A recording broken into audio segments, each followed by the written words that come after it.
still going to go through all of the evil of begging and being hungry. And for both you and the dog, you need to exercise more. And,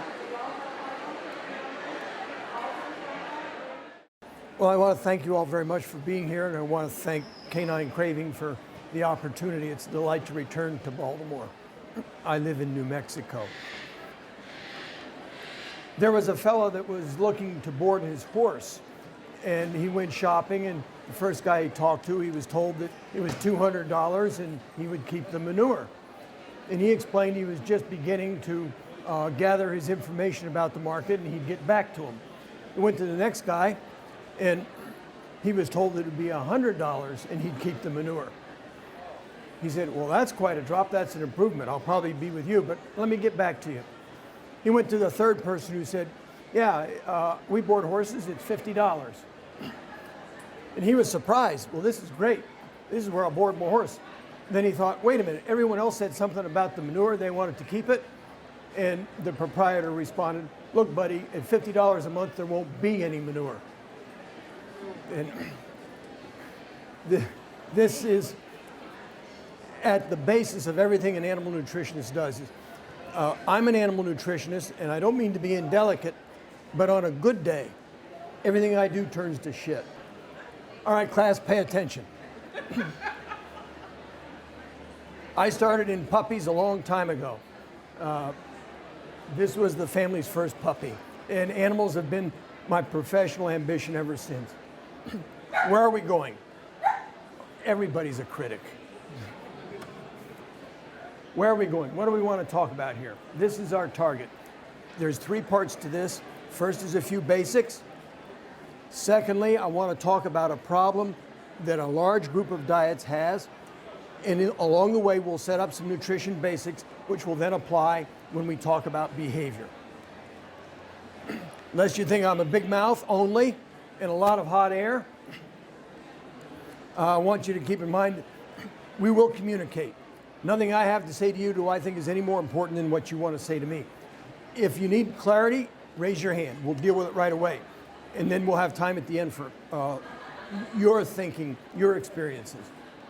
Let's wade in. The first part, a few nutrition basics.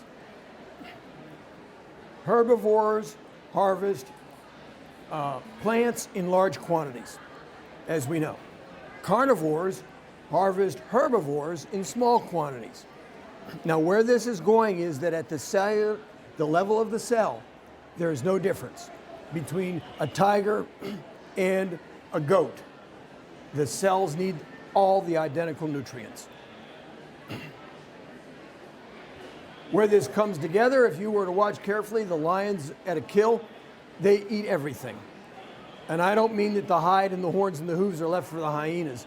Everything is gone. Often a carnivore's first thing consumed is the intestinal contents. The herbivore has spent days gathering plant nutrients for the carnivore. Another basic to nutrition, in the science of nutrition, enough is plenty. If you're thirsty and need water, that's a good timing. And you drink water, it fixes the problem. More water doesn't make it more fixed. If you're deficient in selenium, the amount of selenium you need fixes the problem. More selenium is not better. The body just passes it up. So in the science of nutrition, enough is plenty. Veterinary medicine is crisis-oriented. Nutrition is not. It slowly gets worse and worse until something else is a crisis. And we'll talk a little bit more about this. This is a tiger that was in my experience in years past in a zoo. And everyone can look at him and see that he's obviously skinny. But let me call your attention to his rib cage here. And all this space here, that skin hanging down, that's room for body fat. Just imagine he could be full of fat all the way down to here, and he would look like a normal tiger. But just imagine if he looks fat to you, how fat his internal organs are. This zebra foal lived a full life. Its brother, born the gestation before, died in 3 hours of a selenium deficiency. We put a nickel per ton worth of selenium in the mother's diet, and this guy lived. This illustrates that getting nutrition balanced correctly for the knowns makes a big difference. Here's an example, a world record. 6 tiger cubs born to 1 pair of tigers in captivity. Typically in the wild they have 2 or 3, only 1 makes it to maturation. For every 3 that they capture in the wild, only 1 makes it to a zoo alive. So these 6 cubs represented a sparing effect on the wild population of 250 animals.